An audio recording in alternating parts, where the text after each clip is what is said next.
Mereka menganggap tahlilan, salawatan, berjanji ke duren.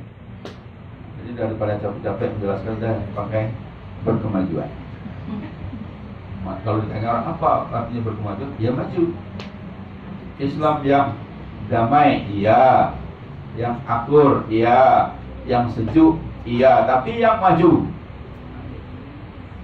Jadi kita orientasinya ke depan dari segi peradaban, bukan ke belakang. Yang ke belakang di zaman Nabi itu namanya memurnikan.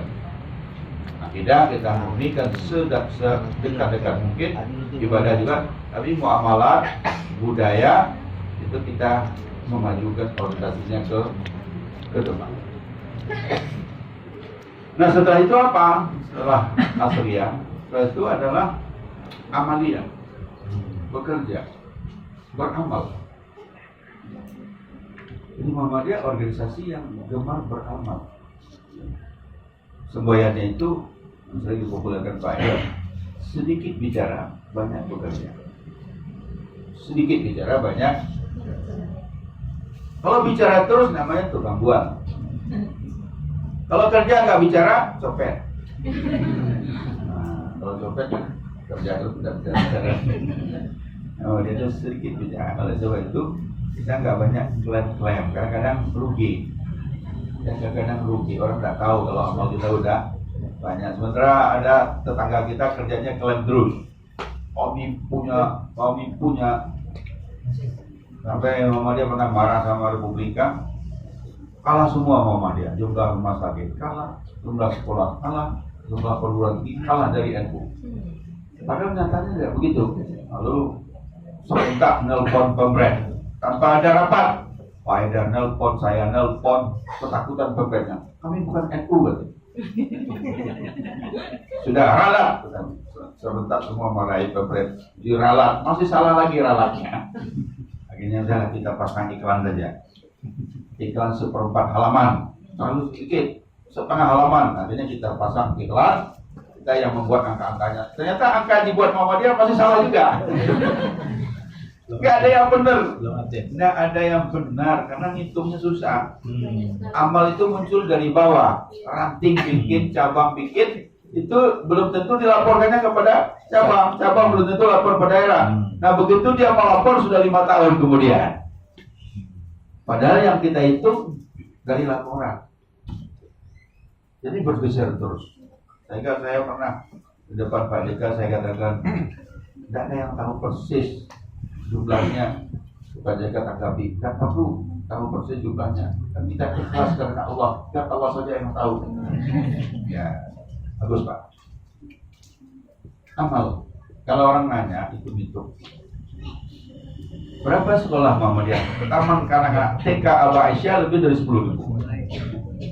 SD, SMP, SMA, Sanawiyah, Ibtidaiyah, Sanawiyah Aliyah itu lebih dari itu. Besar kecil, kualitasnya beda-beda. Perguruan tinggi 176. Kadang-kadang nampak, kadang-kadang kurang. Kenapa kurang? Nah, karena beberapa sekolah tinggi gabung jadi satu, jadi universitas, berkurang dia. Kenapa genap lagi? Nah, karena ada lagi yang berdiri di sekolah tinggi akademi. Sekarang cenderungnya setiap PDM mau bikin universitas. Sudah muncul Universitas Lamongan, Universitas Tasikmalaya. Iya.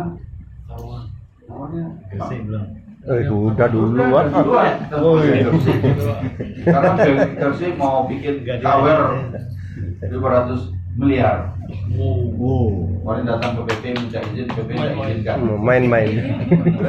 Karena mahasiswanya baru 6.000, tapi mau pakai uang 500 miliar. Kapan bayarnya itu? Terlalu berani, akhirnya kita izinkan 200 sampai 250 miliar boleh.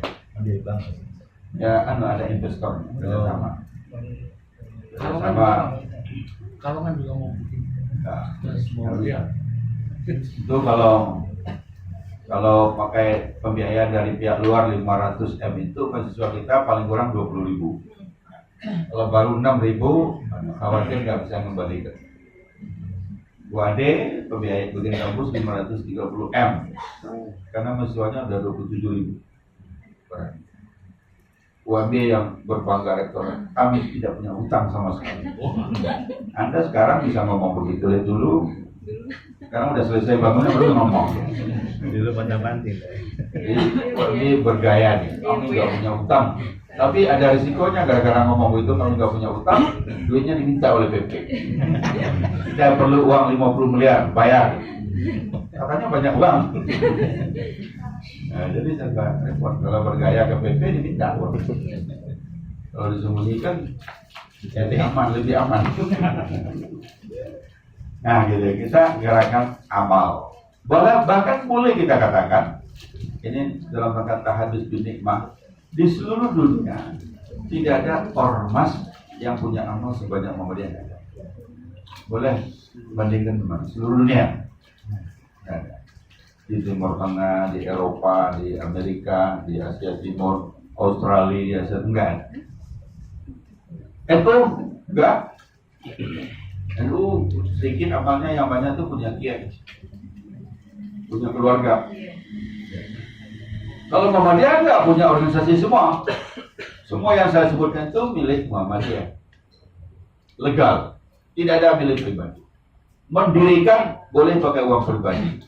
Boleh tidak minta izin, tapi yang punya tetap Muhammadiyah. Itu hebatnya Muhammadiyah. Tidak usah minta izin ke PP. Tapi kalau untuk buat surat sertifikatnya harus kata nama PP. Ranting boleh beli tanah, cabang boleh.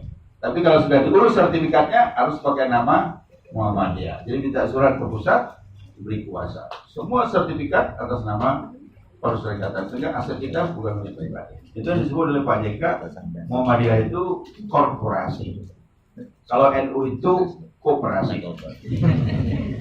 PBNU itu koperasi. Kadang-kadang beliau mengatakan franchise. Dua-duanya baik, franchise juga baik. Tapi pimpinan PBNU tidak terlalu berwibawa kepada pondok-pondok pesantren karena SK-nya nggak dari PBNU. Nggak mau patuh, nggak bisa. Minta iuran juga nggak bisa. Ya. Tapi kalau PP berwibawa kepada rektor-rektor karena SK-nya dari rektor. Takut itu rektor dengan PP Muhammadiyah, takut. Nanti dicabut SK-nya. Nah, gitu. Ada wibawanya.